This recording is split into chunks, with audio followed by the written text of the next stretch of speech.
On a tous connu ce moment. Ce silence un peu flottant, super inconfortable, juste après qu'un ami, un proche, nous annonce une mauvaise nouvelle. Une maladie, souvent. Oui, une maladie. Et là, on sent le poids du truc, on voudrait aider, mais on a surtout une peur panique de dire une bêtise. La phrase de trop. Celle qui blesse au lieu de réconforter. Exactement. Et le sujet d'aujourd'hui, c'est précisément ça. Comment on peut être un vrai soutien sans être maladroit? Pour nous guider, on a une source qui est formidable. C'est un guide très pratique, très humain, écrit par un certain Gilles Besson. Ça s'appelle « Comment recevoir une annonce ». Hmm. Notre mission aujourd'hui, c'est vraiment de décortiquer ces conseils, d'en extraire des outils concrets, des postures en fait, pour transformer ce moment de gêne en un moment de vrai soutien. Et c'est important de le dire tout de suite, je pense. Il ne s'agit pas du tout de chercher une espèce de formule magique. Ah non, L'idée, c'est pas de trouver la phrase parfaite qui marcherait à tous les coups, ce serait trop simple et ça déshumaniserait complètement la situation. L'enjeu est plus profond, il s'agit d'adopter la bonne posture, le bon état d'esprit. ouais. Et comme on va le voir, la clé, elle est souvent dans ce qu'on ne dit pas, de comprendre que l'écoute et même le silence peuvent être les formes de soutien les plus puissantes qui soient. C'est ça qui est fascinant. Et on va commencer par là parce que c'est le premier grand principe de l'article, une idée qui va à l'encontre de tous nos réflexes. Hum, hum.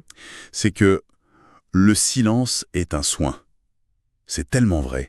Notre premier instinct face au malaise, c'est de parler. On veut combler le vide. Exactement. C'est une pression à la fois sociale et personnelle. Le silence, il nous met face à notre propre impuissance et c'est une sensation très très désagréable. Ah oui? Du coup, pour fuir ce sentiment, on se jette sur les mots. Et c'est là que le piège se referme. En voulant combler le vide à tout prix, on sort ces phrases toutes faites que la source appelle les erreurs classiques. Ah, on les connaît toutes. Et en les lisant, on a ce petit moment de honte en se disant « Ah, et ça, je l'ai déjà dit ». Forcément. Les fameux « Ne t'inquiète pas, ça va aller » ou le grand classique « Ah oui, je connais quelqu'un qui a eu la même chose » et puis on pense bien faire, mais on sent bien que ça sonne creux. Et ce que l'article explique très bien, c'est la psychologie derrière ces phrases. Elles ne naissent pas d'une volonté de nuire, au contraire. Bien sûr. Elles naissent de notre propre anxiété. Quand on dit « ne t'inquiète pas », en réalité, on se le dit à soi-même. C'est « s'il te plaît, ne t'inquiète pas parce que ton inquiétude est trop lourde pour moi ». C'est une façon de se protéger, en fait. C'est ça. On tente de minimiser l'émotion de l'autre pour se protéger soi-même. C'est une tentative de réparer une situation qui, à cet instant précis, est juste irréparable, avec des mots. C'est une analyse très juste. On essaye de mettre un couvercle sur la situation. Alors, si ces mots sont à proscrire, quelle est la bonne posture que décrit l'auteur? C'est une posture d'une simplicité, comment dire, désarmante, mais d'une puissance immense. C'est d'accueillir l'information en silence, juste. Être là. Juste être là. L'auteur, il évoque des gestes qui en disent plus que 1000 mots. Hmm. Un regard qui ne fuit pas, une main qui se pose sur un bras. Hmm. Ces gestes, ils disent « j'accuse le coup avec toi ». Et si des mots doivent venir, ils suggèrent une phrase alternative qui change toute la dynamique. Laquelle? C'est « je ne sais pas quoi dire, mais je suis là Cette phrase est extraordinaire. ». N'est-ce pas? Parce qu'elle est honnête. On admet son impuissance, on ne joue pas au héros, mais on la coupe immédiatement à une promesse de présence. On ne cherche pas à solutionner, on propose de partager le poids. C'est tout l'enjeu. On passe d'une posture de solutionneur à une posture de compagnon. Et c'est tout ce dont la personne a besoin à ce moment-là. Sentir qu'elle n'est pas seule face à la déflagration. D'accord, cette base du silence de la présence, elle est fondamentale. Mais une fois le premier choc passé, la conversation va devoir s'engager. Oui, Et là aussi, il y a des manières de faire. L'article est très concret là-dessus. Un des premiers outils qu'il propose, c'est la validation émotionnelle. oui, et on voit bien comment ça s'enchaîne logiquement. Après le silence qui accueille, la validation, c'est la première étape verbale. C'est l'anti « ne t'inquiète pas ». Carrément. Au lieu de nier ou de minimiser l'émotion, on la reconnaît, on la légitime. Des phrases aussi simples que « c'est normal que tu sois bouleversé » ou « c'est une nouvelle très lourde à porter ». Ça change tout. Ça dit à la personne, tu as le droit de ressentir ce que tu ressens. C'est pas excessif, c'est humain. Ça crée un espace de sécurité. Et c'est seulement une fois que cet espace de sécurité est créé que l'écoute active peut commencer. Ce n'est pas juste entendre, Non. c'est écouter avec tout son être. Laisser la personne finir ses phrases, même si elles sont décousues. Et surtout, accepter les silences dans sa narration. Résister à l'envie de relancer. Voilà, si elle fait une pause, on résiste. Ce silence partagé devient une communion. Ce qui m'amène à un autre point très très concret de l'article, l'offre d'aide. L'auteur oppose l'offre vague, le fameux Dis-moi si tu as besoin de quelque chose. « c'est ça ». Il l'oppose à l'offre précise. Je trouve cette distinction capitale. Elle est fondamentale. Ça repose sur la notion de charge mentale. Quand quelqu'un est submergé par une mauvaise nouvelle, son énergie, sa capacité à prendre des décisions, tout est au plus bas. Lui dire « dis-moi si tu as besoin », ça lui impose 3 efforts supplémentaires. D'abord, identifier un besoin. Ensuite, évaluer qui pourrait aider. Et le plus dur sûr, oser demander. Et se sentir redevable. Exactement. C'est un parcours du combattant. Alors que l'offre concrète, Elle inverse complètement la charge. Proposer « je vais faire des courses jeudi, je peux prendre des choses pour toi » ou « je pensais passer tondre la pelouse samedi, est-ce que ça t'arrangerait ?»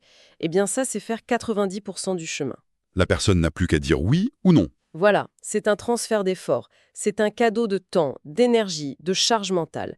C'est souvent bien plus précieux qu'un cadeau matériel. C'est un excellent point, ce transfert. Et ça me fait penser que si on peut faire tant de bien, on peut aussi, involontairement, faire beaucoup de mal. Ah oui. L'article a une section entière sur ce qu'il faut bannir absolument. Et le premier point, c'est le positivisme toxique. Ah, la fameuse tyrannie du bonheur. L'injonction à être fort, à se battre. Sois forte, il faut garder le moral. Le combat, c'est dans la tête. Ces phrases, qui partent d'une bonne intention, elles peuvent être terriblement culpabilisantes. Pourquoi ? Parce que si un jour la personne n'est pas forte, si elle craque, si elle a juste envie de pleurer, elle peut avoir l'impression de faillir. De ne pas être à la hauteur du rôle de guerrière qu'on lui a assigné ? Exactement. Ça nie son droit à la vulnérabilité. C'est ça. Et c'est la même logique pour l'interdiction de la comparaison. Raconter l'histoire de sa cousine qui s'en est sortie, ça peut sembler encourageant, mais l'impact est souvent inverse. Chaque parcours est unique. On nie la singularité de ce que l'autre traverse. Tout à fait. Point à bannir, qui est peut-être le plus évident, mais où beaucoup de gens dérapent, c'est le questionnement médical intrusif. C'est quel stade quelles sont tes chances tu as quel traitement? On a l'impression que la maladie rend la personne publique, que son dossier médical est en open source. Et si on connecte tous ces interdits et tourne tous autour d'un seul principe, le respect? Oui, Respecter le rythme émotionnel, qui inclut le droit d'être faible, respecter son histoire unique et respecter sa sphère privée la plus intime. L'information médicale, elle lui appartient, notre curiosité, même bienveillante, passe après. car une fois ces principes posés, l'auteur ajoute un niveau de nuance que je trouve absolument génial. Il explique que la bonne posture, elle doit s'adapter radicalement selon qu'on parle à son meilleur ami, à un collègue ou à son voisin. C'est là que le guide devient un outil de haute précision. Il présente le concept des 3 cercles, le cercle intime, le cercle professionnel et le cercle social. L'idée est simple. Notre réaction doit être calibrée en fonction de la place qu'on occupe dans la vie de la personne. Commençons par le plus proche, le cercle intime. La famille, les amis très proches. Là, l'article dit que notre posture, c'est celle du pilier émotionnel. Qu'est-ce que ça veut dire concrètement ? Ça veut dire être en première ligne.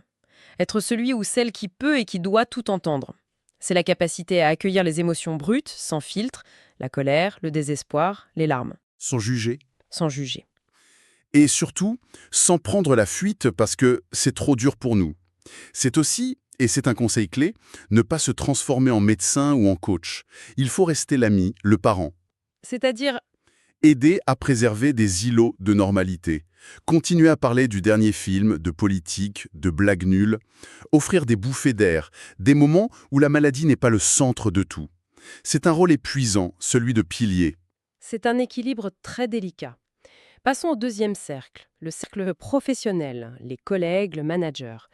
Là, la posture change du tout au tout. On passe à ce que l'auteur nomme la discrétion rassurante.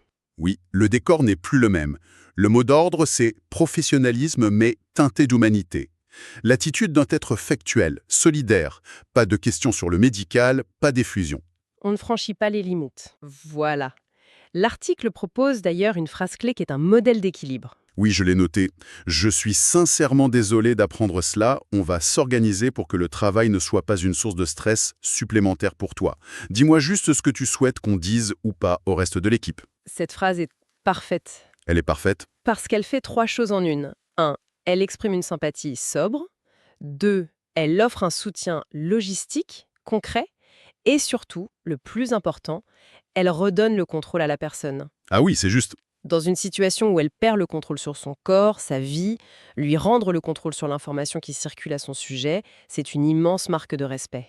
C'est vraiment un point crucial. Et on termine avec le troisième cercle, le plus large, le cercle social. Les connaissances, les voisins. La posture, c'est la politesse bienveillante. Ici, la sobriété est reine. On n'est pas assez proche. Une trop grande effusion d'émotions de notre part pourrait sembler déplacée, voire Voyeuriste. voyeuriste. Exactement. On risquerait de mettre la personne mal à l'aise, de la forcer à nous consoler de son propre malheur. Ce qui serait le comble. La phrase suggérée est donc très mesurée. J'ai appris que tu traverses une période difficile. Je voulais simplement te dire que je pense bien à toi. Si tu as besoin d'un service de voisinage, n'hésite pas. C'est sobre, ça ne demande pas de réponse, et ça ouvre une porte concrète sans s'imposer. Ce que ce modèle des trois cercles révèle, au fond, c'est que la clé est d'ajuster l'intensité de notre réaction à la profondeur de la relation. Respecter la juste distance. C'est ça. C'est aussi une forme de soin. Absolument. Et pour boucler la boucle, l'article se termine de la plus belle des manières, en donnant la parole à l'auteur, Gilles Besson, non pas en tant qu'expert, mais en tant que patient formateur. C'est ce témoignage qui ancre toute la théorie dans le réel, dans le vécu. Je vais lire sa citation. Oui. Quand on a annoncé ma maladie, les personnes qui m'ont le plus aidé ne sont pas celles qui ont trouvé les mots parfaits, mais celles qui ont accepté de rester assises à côté de moi, sans rien dire, pendant que je digérais la nouvelle. La maladresse commence quand on essaye de réparer l'autre. On ne répare pas une annonce, on l'accompagne. Cette citation est ouf, d'une puissance incroyable. Ce qui est remarquable, c'est cette distinction fondamentale qu'elle opère entre réparer et accompagner. Oui. En fait, tout le guide mène méthodiquement à cette conclusion. Notre réflexe naturel, c'est de vouloir être un réparateur. On veut trouver la phrase qui console, la solution qui efface la tristesse. On veut faire quelque chose. On veut faire, exactement. Mais c'est une illusion. Ce témoignage nous dit que notre rôle n'est pas d'être un réparateur de tristesse, mais un compagnon de route. Et le meilleur compagnon, c'est celui qui accepte de marcher à côté, en silence. Ça demande de l'humilité. Énormément. C'est un changement total de paradigme sur ce que aider veut vraiment dire. Alors, si on devait tout résumer, les leçons essentielles à retenir. D'abord, oser le silence. Accepter que ce soit un soin, pas un échec. Oui. Ensuite, valider les émotions. Proposer une aide concrète, pas une promesse vague. Et enfin, adapter son attitude au lien qu'on a avec la personne. C'est une excellente synthèse. Et par-dessus tout, gardez en tête cette boussole humaine. Notre objectif, ce n'est pas de réparer la personne, mais de l'accompagner. Et ça change tout. Tout à fait. Et pour aller plus loin peut-être, cette discussion, elle soulève une question en miroir. L'article se concentre brillamment sur la manière de recevoir une mauvaise nouvelle.